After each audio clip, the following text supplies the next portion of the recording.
Last ভিডিওতে আমরা কথা বলছিলাম আমাদের কনশাস এবং সাবকনশাস মাইন্ড নিয়ে।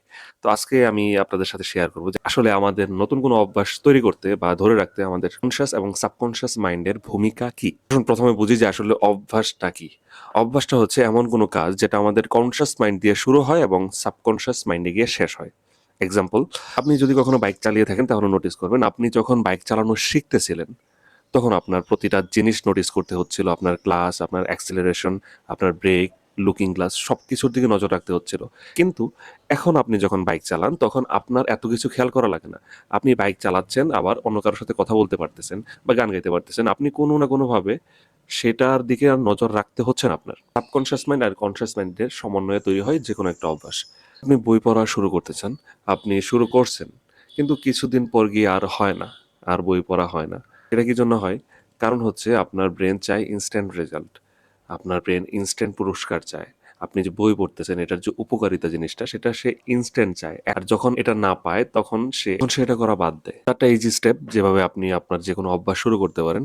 আমি বই পড়া দিয়ে বুঝাচ্ছি, আপনি যেকোনো অভ্যাসের ক্ষেত্রে এটা প্রয়োগ করতে পারবেন। নাম্বার 1, ছোট করে শুরু করা।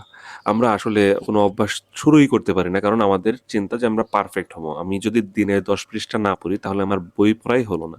এরকম মেন্টালিটি চেঞ্জ করতে হবে। আপনার টার্গেট রাখতে হবে যে আমি ১ পৃষ্ঠা পড়বো বা ২ পৃষ্ঠা পড়বো সর্বোচ্চ। তারপর আস্তে, আস্তে সেটা বাড়াতে পারেন। নাম্বার ২, পরিবেশ বদল।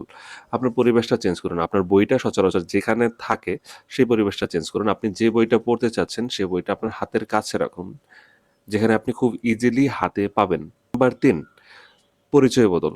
আপনি আপনার অভ্যাসটাকে ধরে রাখতে বা কন্টিনিউ করতে আপনার নিজের আইডেন্টিটি চেঞ্জ করুন। আপনার আইডেন্টিটি কোনটা? আপনি আগে ছিলেন এরকম একজন মানুষ যে বই পড়তো না বা বই পড়ার অভ্যাস ছিল না। কিন্তু আপনি আইডেন্টিটি চেঞ্জ কিভাবে করবেন? আপনি নিজেকে বলবেন যে আমি এরকম একজন মানুষ যে জ্ঞান অর্জনে আগ্রহী।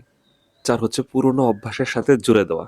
যেমন ধরেন, আপনি এভাবে ঠিক করতে পারেন যে আমি অমুক কাজের পরে বইটা পড়বো। কারণ আপনি প্রতিদিন সকালবেলা উঠে ফ্রেশ হন। ফ্রেশ হওয়ার পর এক্সারসাইজ করেন, তারপর নাস্তা করেন। তো আপনি যেটা করতে পারেন যে আমি প্রতিদিন ফ্রেশ হওয়ার পর এত মিনিট বই পড়বো, তারপর আমি আমার বাকি কাজ করব। তো এই ৪ টা ইজি স্টেপ যদি আপনি ফলো করতে পারেন, আমি মনে করি আপনার যেকোনো অভ্যাস আপনি গড়তে পারবেন এবং ধরে রাখতে পারবেন। আপনার জন্য একটা কোয়েশ্চেন, খারাপ অভ্যাস এত ভালো কি জন্য লাগে?